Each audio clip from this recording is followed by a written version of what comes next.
Mhm. Hi everyone, this is the VC chat room and me, Olga Afanasyeva.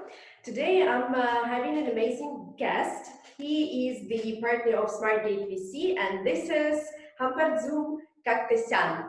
Hi Hambardzum, thank you for finding some time for being here and to answer our questions. Hi, Olga. My pleasure.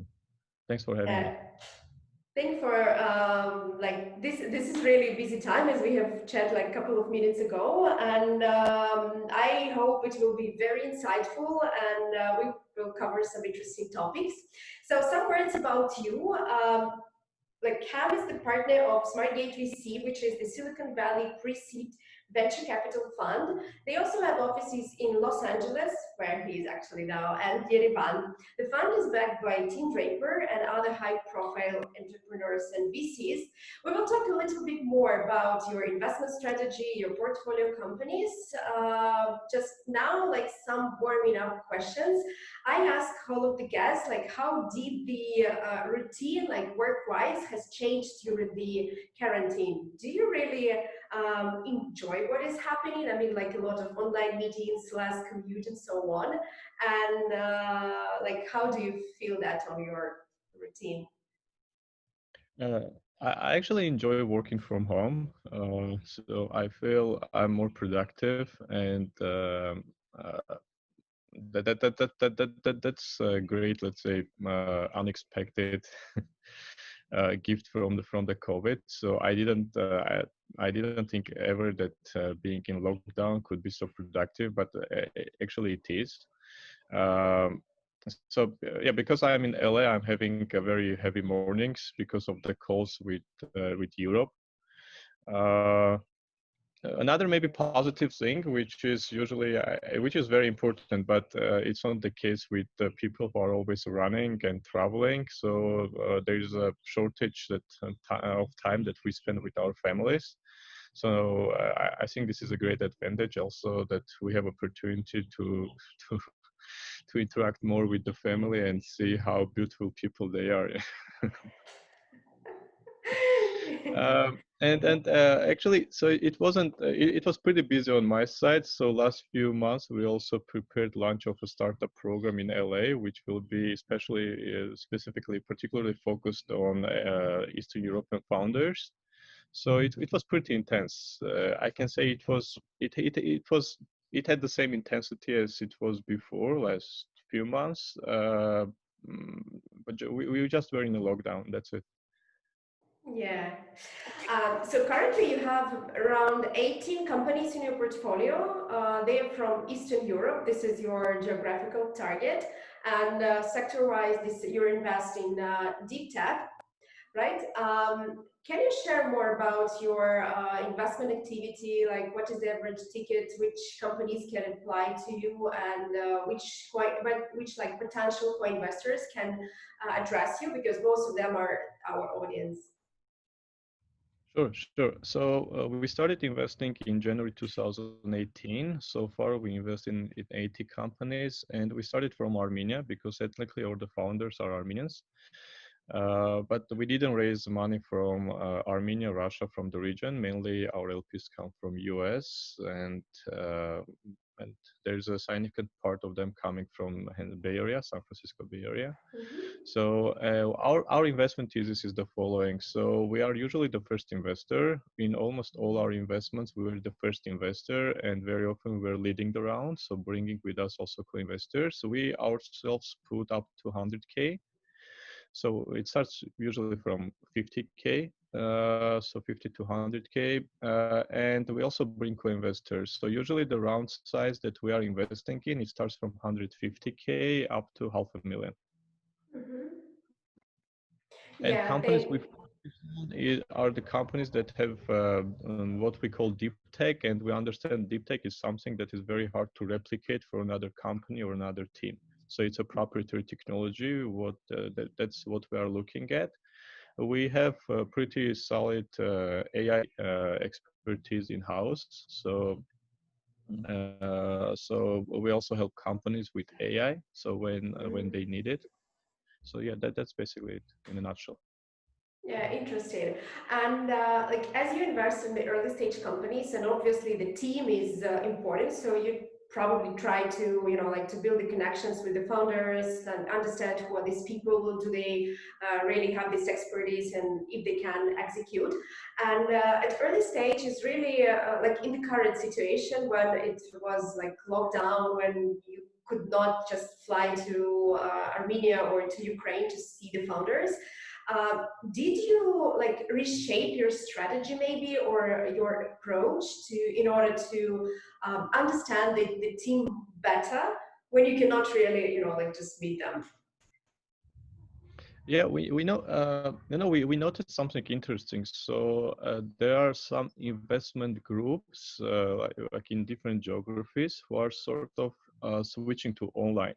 And they are doing it first time, and it's very interesting experience. We ourselves also doing some steps on that direction. And what we do now, we are sort of plugging into these different networks. Like there's a network, let's say in Ukraine, there's network in Belarus, in other countries like in Poland. So we plug into these networks, and that's where we now look at the deals. So that is something very new, and I think we are just seeing the first steps of this movement of moving also pipeline generation to online, because usually it was face to face. So that would be probably the main, let's say, uh, new development that I'm seeing in the market on this direction. And so far, it seems we are well positioned. So our main focus was initially Armenia and US. So we feel we are positioned here. And now let's say next steps. So it starts with online, let's say online plug into this online communities I mentioned. So it starts with it, but I think there will be also further developments for our fund with more presence in Eastern Europe. Yeah. I've been reading your blog posts on your fund's website, and you've been sharing your impressions as the entrepreneur in residence of the Draper University. And that was a very interesting concept of angels and demons classification applicable to venture capital investing. So first part of the question is like, can you share a little bit more about that? And do you think that this so-called concept or classification is transforming during the outbreak, or was it like, you know, like highlighted during this period? Yeah, yeah. So I wrote that post, I think, end of summer last year, and it was after I asked Tim Draper if I can come and shadow you, so attending all his meetings with him. Of course, I signed a bunch of papers, confidentiality papers, and I started shadowing him, including participating in partner meetings. And it was pretty fun. It was, it was for me personally, it was more intense than if I go to some MBA, because it's the guy is one of the legends of VC, and I'm shadowing him, going to all his meetings. And after I think it was on the second or third day, then we just started it. So Tim approached and said, I want to make a. So he made a presentation. It was a half an hour presentation about his vision of VC, how he sees it, how he approaches, how he invests, etc. And one of the last slides that we didn't have time to dive deep because it was already end of the time that he had for the presentation. It was about angels and demons of VC. So the idea comes from him. It's not mine. So it's Tim Draper. So angels and demons of venture capital. And the framework he used for it was this framework of 7 virtues versus 7 sins from the medieval, right? From medieval philosophy. And I saw some pictures which I later Googled, and I love the approach. And I think those principles, if you talk whether in lockdown or out of lockdown, these principles are pretty universal in my opinion. And these are, if we try to sum up it, you just need to be you just need to be a good person, like establish good relationships, be brutally honest, and have these stoic principles. Yeah.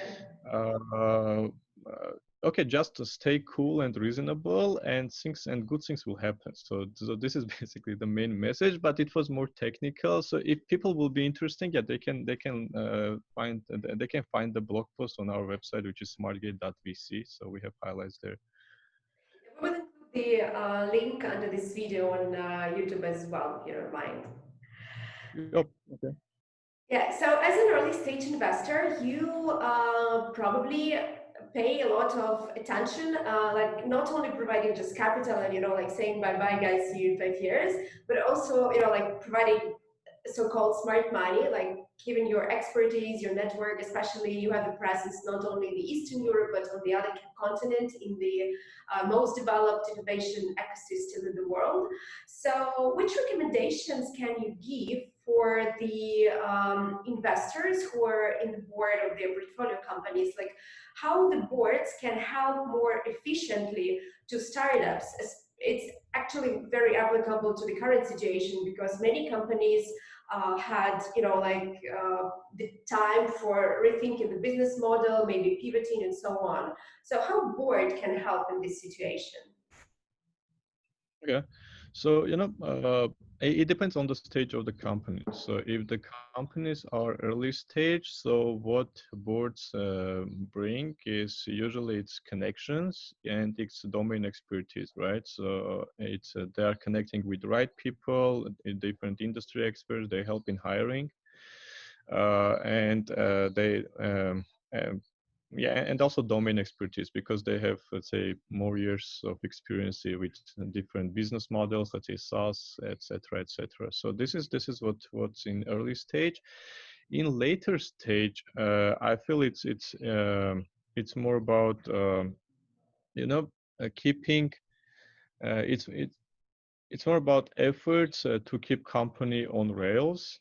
So it's a way how to make sure that the execution team, let's say, uh, executes with maximum efficiency. I think that's the main role of the board. When you already become sort of a visible company in your industry, and also what I really like, what boards are really good at.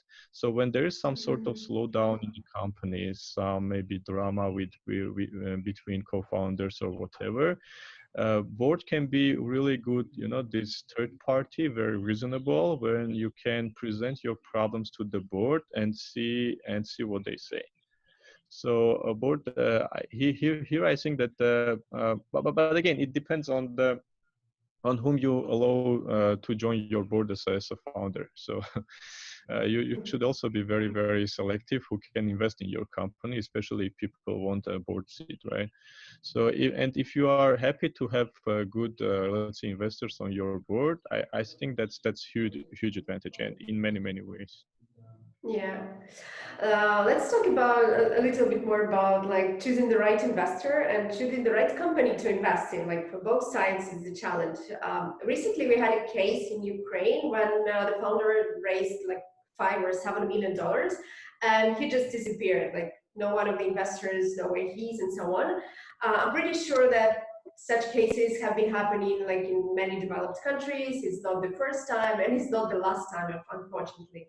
But which recommendations could you give on like how to make more, like effective due diligence, basically, apart from the standard procedure, lawyers checking and so on?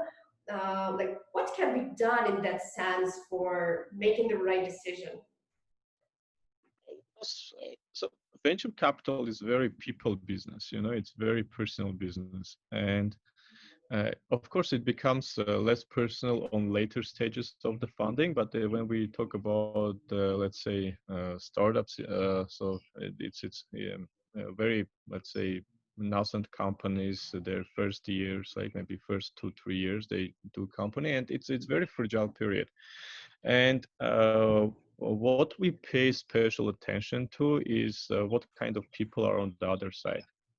And we take our time, we spend more time with people trying to understand their motivation, why they do what they do, you know, why they don't do what they don't do, etc. So I think the basic advice would be try to understand people, what happens in their hearts and in their minds. Other than that, you know, the other, let's say, due diligence, etc.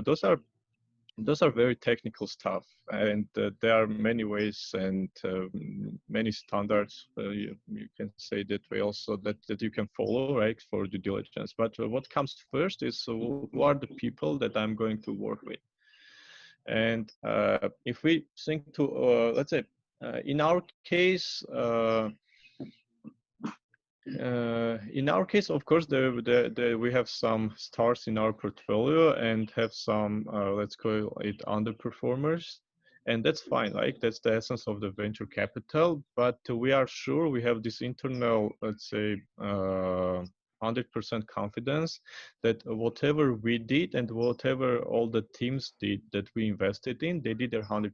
They put their 100% into the game. And if something didn't work out, it's because of the market or something else, right? So when you have this internal confidence, I think that's what's most important. And the key to it is to know the people that you are working with. Yeah. As you're investing in Eastern Europe, what is the difference that mostly, you know, like that you would like to fix in entrepreneurs in Eastern Europe and in Bay Area, like LA ecosystems? I mean, You know, so guide, you know, Eastern Europe is we are also Eastern Europe, Armenia, like, so we are all the part of this post-Soviet culture. And what is this post-Soviet culture in Eastern Europe? So it has a very strong engineering culture. It has very strong engineering traditions. But it has very weak infrastructure in terms of market. So it's very weak in terms of market infrastructure. So the VC market is still developing, like, so, and there is the understanding of business education and business development, marketing, sales is kind of very weak if we compare it to US, to Western world, right? So yeah, what we see is a strong engineering culture and a weak infrastructure. And also I think it has also something to do with this lack of understanding of the market context, how markets work, and how to say to thrive in markets, which people learn during maybe 2 years, 3 years being in this game. They learn the basic rules, and they get integrated into also Western culture.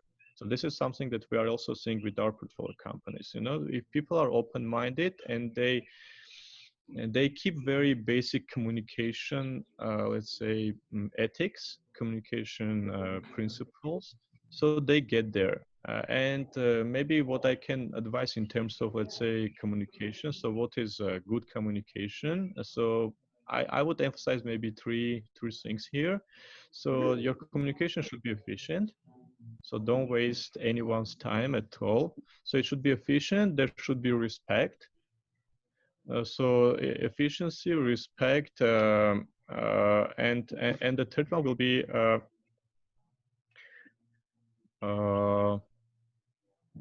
okay. So it will be efficiency, respect, and also I was thinking maybe just to have this win-win approach, but I think it's part of efficiency. So if you are efficient in your communication, you also have this win-win mindset. So whatever you approach, it should be a win-win for everyone. So and because that's the prerequisite for deal to happen. yeah, I could not agree more. I'd like to remind those who are listening to us and watching us online that you can write the questions to Ham, and like in a couple of minutes, I will address some of them. So one of the lastest questions I'd like to address is, well, I believe that leader is the reader. And which book would you recommend venture capitalists, entrepreneurs, like people from the industry to read? Which one do you like? I think I have guesses, but So in terms of books, you say? Books, yeah, book. Okay, so well, one of the all-time favorite is 0 to 1. So 0 to 1 by Peter Thiel is an all-time favorite. Another one would be, if you are just entering into the game, so the hard thing about hard things will be another must-read in my opinion. There's a really good book on communication. It's called Articulative Executive. I think that's the name. I think that's very, very effective in terms of understanding the communication principles. Because very often people, they pay attention, let's say, to features when they are pitching something, but actually what matters is something else. So first you need to understand what really matters, then go with your strategy. So you always need to adapt, right? Because adaptability in case of startups is everything. So so you need to adapt. So another book maybe I would recommend would be the hard thing about hard things. That's something I really like. And probably Principles, no? By Ray Dalio. Ray Dalio I'm a big fan. Yeah, thanks for sharing. We will write down the books like under this video so everyone can read and become more experienced and efficient in communication.